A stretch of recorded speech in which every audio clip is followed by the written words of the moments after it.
At 6:30, Scott came through the front door. From the way he walked and the determined look on his face, she knew he had slipped into another mood. Not euphoric or depressed. Those moods she had grown used to. But something else, something new she intuitively feared. He headed directly for the bedroom. She paced herself behind him, unconsciously wringing her hands. "Dinner's ready. Are you hungry? Would you like a drink first? Scott?" He opened the closed closet door and walked into the spacious dressing area. She came to the doorway and watched as he felt along the top shelf between shoe boxes and extra pillows for the gun. She was somewhat relieved to see he did not haul down the cartridge box.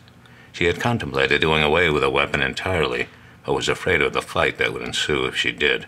Just the week before, she had called a telephone hotline and anonymously stated the situation she now found herself in. She was referred to another number, another agency, but she did not make a second call. The first one had left her shaky and feeling stupid. Couldn't she control the atmosphere in her own home? Didn't she have the wherewithal to make her husband happy again, without outside interference? "I've made your favorite." He turned on her, the gun in his hand, the barrel pointing toward her belly. She flinched, ground the knuckles of one hand within the grip of the other. "Back away," he said. "I'm going to end all this." "And what? What are you talking about?" Blood exploded in her brain, trampling through the veins in her temples like mad horses. The initial pain of a migraine headache made her wince. "Scott, put the gun back." "Get out of my way or you'll be first." "I don't really want to hurt you. I think you ought to stay behind to handle all the arrangements. It's not in your blood." He pushed past her and left the bedroom, leaving Kay to trail him. Not in her blood? What could he mean? What arrangements? He paused to look around the living room. The vacuum silver gray carpet, the sofa and easy chair a soft shade of mauve, the ancient pillows plump just so, the paintings they had picked out together for the walls. She came to his side, her eyes pleading with him, praying he would listen. "Scott, what do you mean, not in my—" He moved away from her as if he hadn't heard, moved purposely down the hallway to the back of the house, toward the den, where the children played.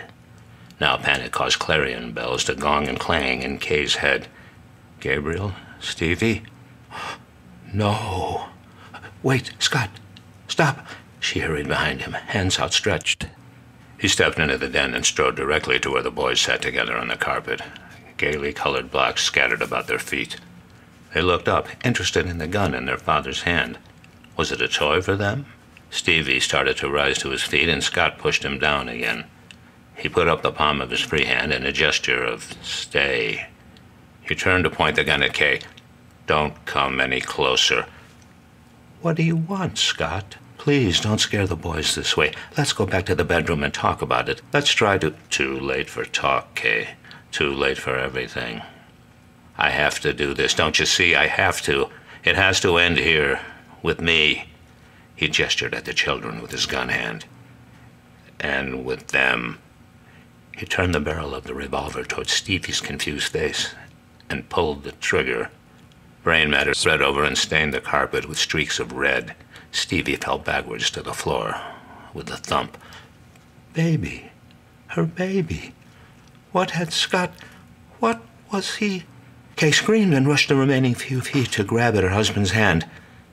Too late. He swung the barrel toward little Gabriel's stunned face and pulled the trigger a second time. The reverberation was magnified so that it filled the house. It filled the world. Gabriel was flung back across the floor as if he had been hit by a great blast of wind. A large portion of the back of his head disappeared. Scott threw Kay off and immediately put the gun into his mouth. He did not smile or flinch or say goodbye or explain himself. As she watched, in horror, he pulled the trigger and blew his brains across the den walls. His body fell across those of his dead children. There was a keening in the air. Kay crawled to the bloody bodies and tried to gather them all into her arms to rock, to rock, to rock, to put back together again, and to rock.